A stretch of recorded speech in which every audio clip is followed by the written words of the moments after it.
guys. Welcome to Good Talks with Nat. I'm your host, Nat. Before we get into the conversation today, I want to say thank you for everyone being here. Boy, have I been nervous. So grab your coffee, grab your wine, grab whatever you're sipping on, and let's have a good ass conversation.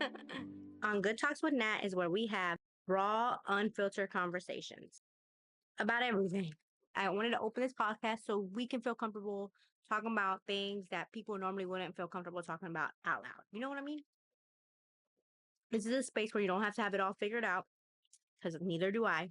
No pretending, no perfect answers, just honest conversation for real. For the past couple weeks, I was thinking about how I was going to start this first episode. I didn't know.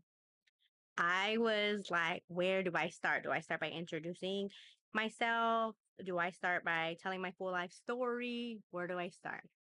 And finally, one day, it was just in my head over and over and over again. The dream changes. So that's what this episode is about today, about how the dream changes. Because the dream that I had when I was 6, 15, 21, hell, even 25 has changed. But that doesn't mean I'm a failure. Just means I'm still trying to figure it out. And I feel like everybody can resonate with that, like a lot has changed for many people by their life circumstances and experiences. I think the funny thing is my life has been all over the place, right? I would have never thought that I would have joined the army, been in HR. Like, that's not something that I ever dreamed about. Little Nat, baby Nat, she wanted to sing. She wanted to dance. Hell, she wanted to be Coyote Ugly.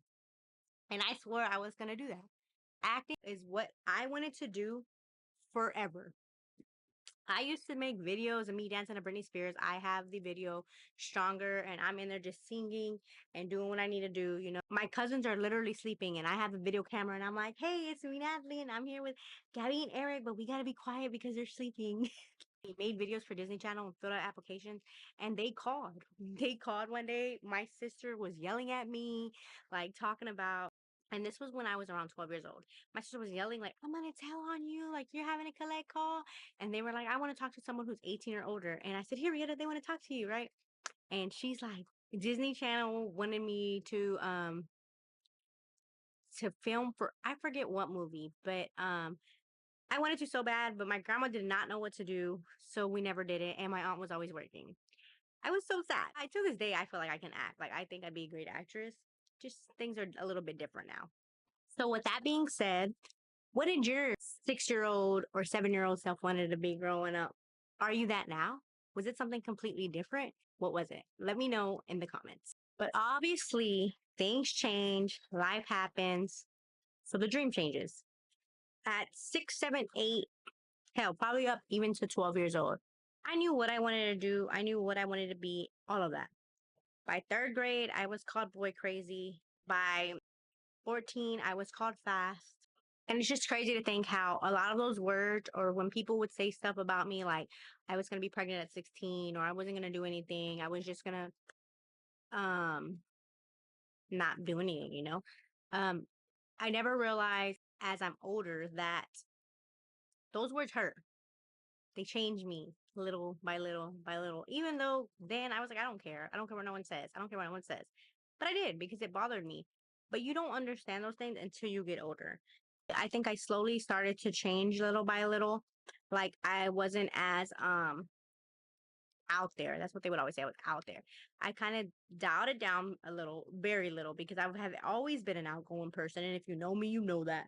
I've always been a loud person, like, but just me being me and knowing how I was, I dialed it back. I ended up getting a boyfriend. I was with him from 14 to 20, married him, all of that, right?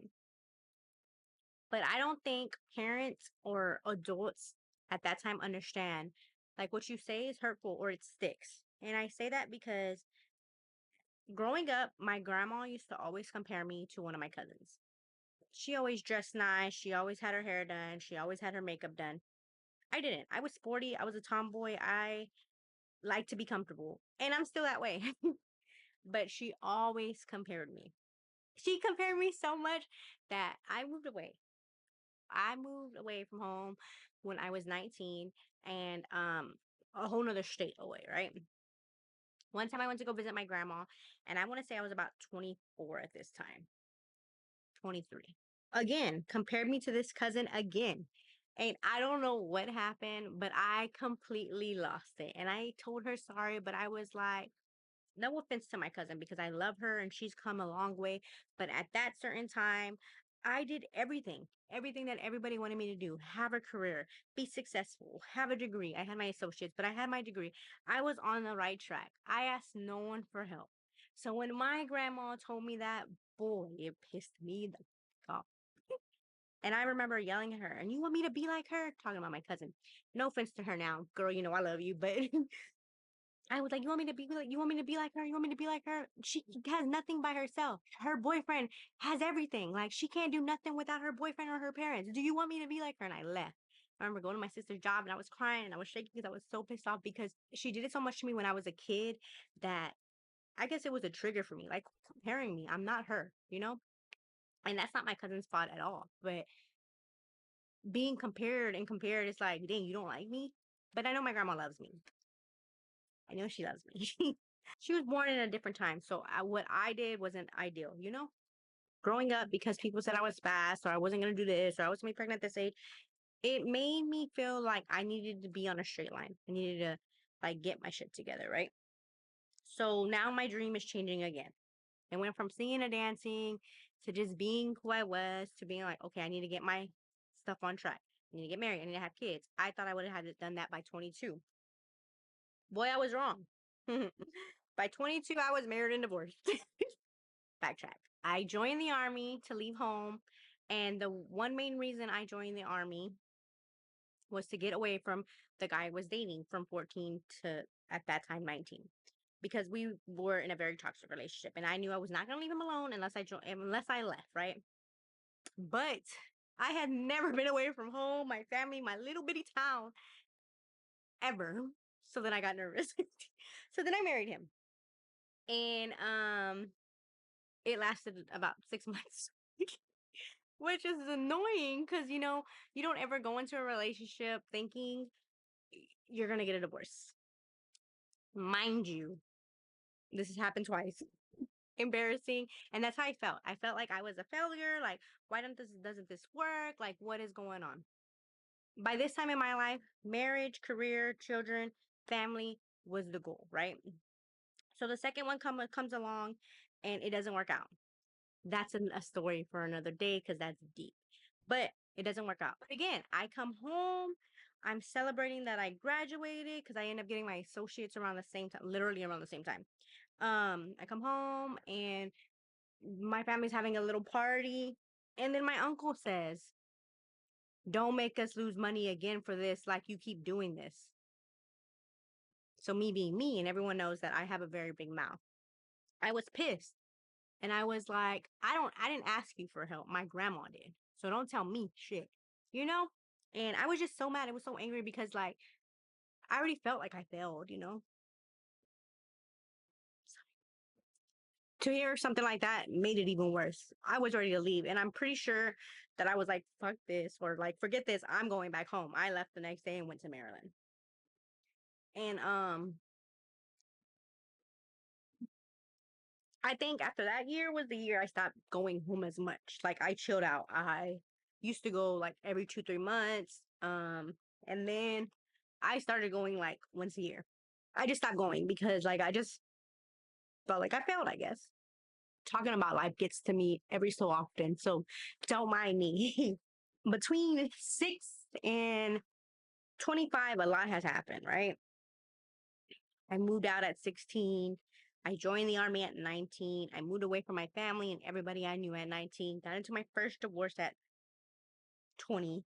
Now I'm living on my own from 20 to 21, 22. I kind of dibble and dabble into partying, but not as much. I was just sad. And then I meet the second guy and thought that was going so well. And then it just ended. So then I'm on divorce two, all at 25. So me and like my cousins, we joke around. They're like, dang that. How many times have you been married? Or like, what last name do we put for the invitation? And we just laugh because by the age of 25, I've had 3 different freaking names, you know? And I'll be like, at the time with my cousins, I'll be like, at least I didn't beg them to marry me.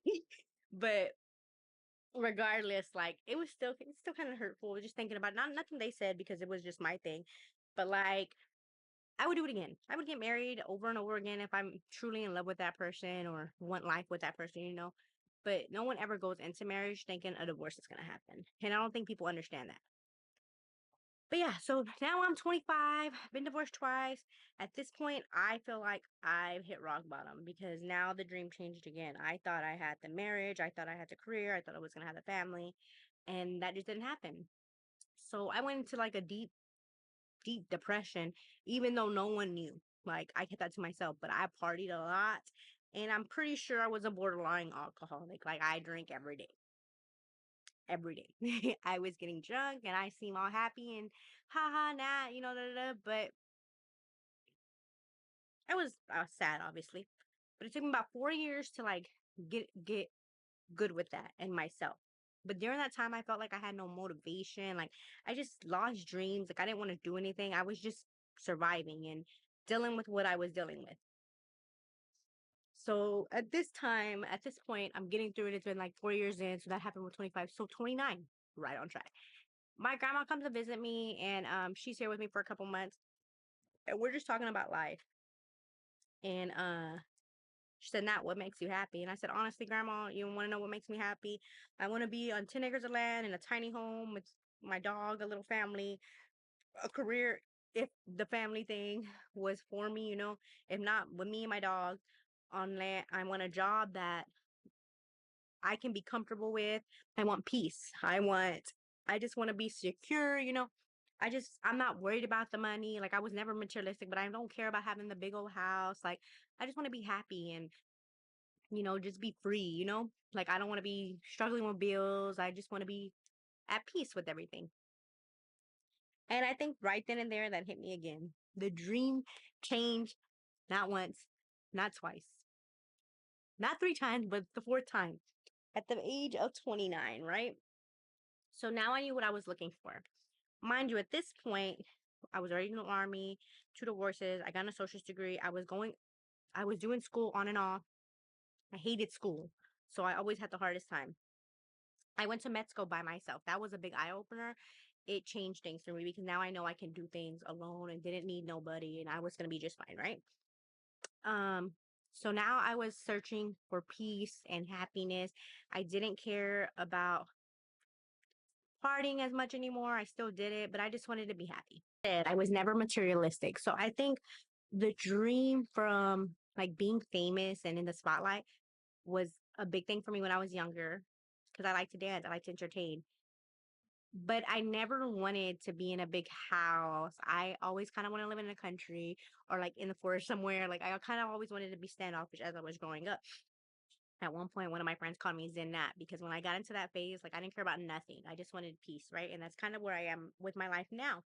And I have been working with that still. I'm now 31, and the crazy thing is I have been doing HR for 10 years. 7 of them years with the army, and then the other couple years, 11 years now, 7, 8, 9, 10, 4 years, just with like the government in general. But like I said, HR was never for me. That's not something I imagine myself doing. However, I'm still going to school for HR. I'm going to get my degree, my bachelor's degree, and I'm working on that now. I'm doing very well, by the way. But it wasn't for me. I was still wanting something like I wanted that push or that happiness, you know, inside when I went to work. So it's crazy to think that right now I'm honestly going to school full time and just bartending and I'm totally okay with that and like I'm at peace with it. I make my own schedule and it works for me, but it's just crazy to think because I worked so hard to be HR, but that's when I learned. That's what I learned when you stop living for people and trying to prove people wrong, life happens the way it needs to happen, right? Yeah, I did a lot of great things. Like I did a lot of great things, but a lot of it was to prove my family and friends back home wrong. When my mindset shifted to doing what made me happy, life kind of changed. Not that I'm not stressing, not that I'm not going through life life still. It's still a thing for me, but it's just not, I just don't care, right? I don't care what no one says. If I go have a drink at 2 p.m., who gives a damn? If I don't get out of bed, who cares? Like, I just don't care what people think, and I'm seriously living for me. Now, do I still want kids? Yes. Do I still want a career? Yes. I'm still doing HR to always have that fallback. I'm hoping that in some way, somewhere, I don't know if I want to do acting, but hey, the podcast, it's working out. Like, I get to entertain someone, I get to help people, I get to talk about life, I get to be behind the camera. Something that 6-year-old Nat would have loved. So, with that being said, with my life now, the answer was never fame. The answer was never the title. The answer was never proving people wrong.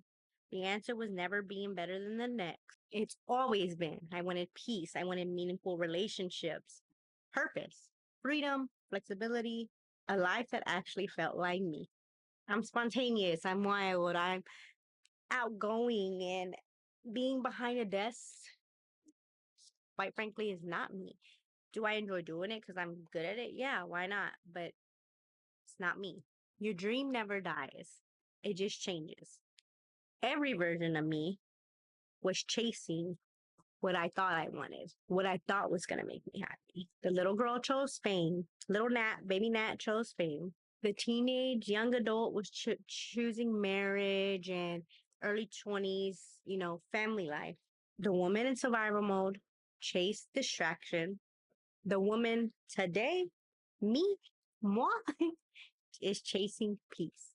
All I want is peace. And I think it's literally what everybody wants, right? Maybe your life is nothing like you imagined. Maybe you have to start over many times. So did I. Maybe you question your purpose. Maybe you're trying to figure out who you are. But you're not alone. Trust me, you're not alone. So, like I said before, this is going to be a place where we have real, raw, unfiltered conversations. Some weeks we'll laugh, some weeks we'll cry, some weeks we'll probably do both. So, once again, thank you for pressing play on my first episode. The dream changes. Keep healing, keep finding who you are, keep being happy, and do what's best for you, nobody else. Thanks, guys. Like and follow and subscribe on TikTok, Instagram, and YouTube. But please remember, if you want to see the full episode, it has to be on YouTube. Y'all have a good one, guys. Thanks for coming.